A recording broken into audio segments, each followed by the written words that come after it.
इतना पैसा मिला है जितना पैसा 7 बैंकों को मिलाकर जमा हो पाता है। यानी अब तक मिला है 100 करोड़ नहीं, 200 करोड़ नहीं, 300 करोड़ नहीं, अब तक की गिनती में मिल चुके हैं 350 करोड़। और यह फाइनल आंकड़ा नहीं है क्योंकि गिनती अभी भी जारी है।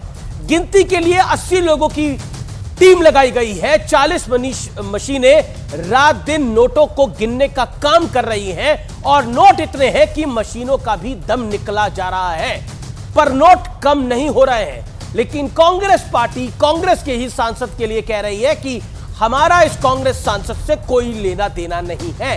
इंडी गठबंधन के बड़े बड़े नेता भी उल्टे बीजेपी पर ही सवाल दाग रहे हैं। लेकिन याद कीजिए पीएम मोदी का ट्वीट, जिसमें उन्होंने 2 टूक कहा था कि जनता से जो लूटा है उसकी पाई पाई लौटानी पड़ेगी, और यह मोदी की गारंटी है। इसलिए बीजेपी पूरी ताकत के साथ विपक्ष को घेरने में जुट गई है। पहला सवाल कांग्रेस की टॉप लीडरशिप पर उठ रहा है, जो अब तक नोट कांड में खामोश है। दूसरी तरफ बीजेपी इंडी अलायंस के धुरंधरों पर भी सवाल उठा रही है कि इस मामले में वो चुप क्यों हैं। तो आज इसी मुद्दे पर होगी देश की सबसे बड़ी पॉलिटिकल बहस। किसका है ये काला बाजार? क्या कांग्रेस का है ये काला बाजार? आज ये बड़ा सवाल उठेगा क्योंकि 350 करोड़ रुपए की रकम और ये गिनती जारी है। ये कोई सामान्य बात नहीं है भारत में।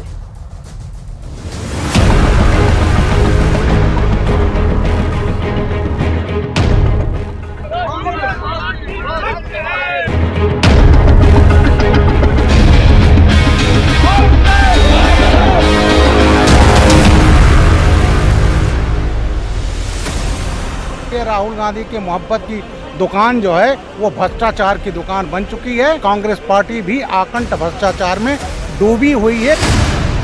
351 करोड़ तो हो गए, गिनती अभी जारी है।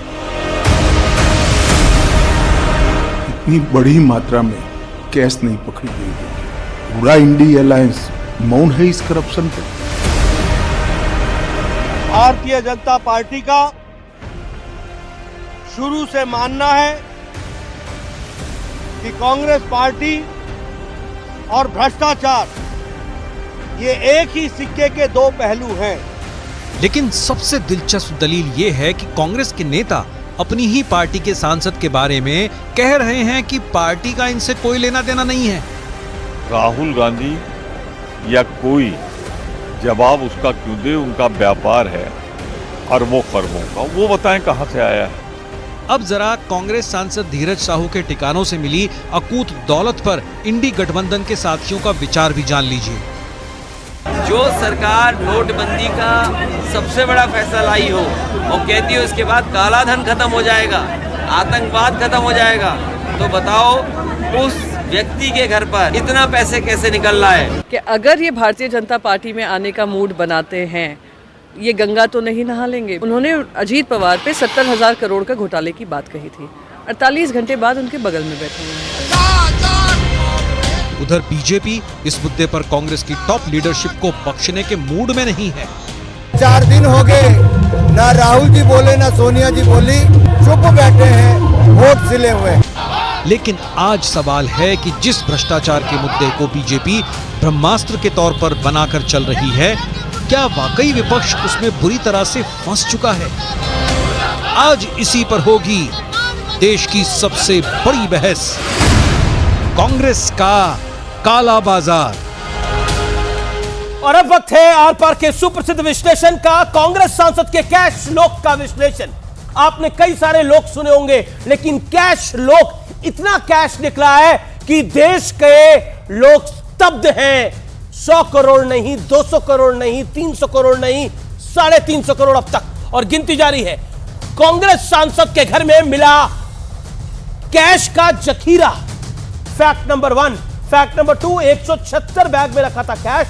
अब तक 350 करोड़ की गिनती पूरी है। 176 बैग में रखा था कैश और अब तक 350 करोड़ की गिनती पूरी हुई है और गिनती जारी है।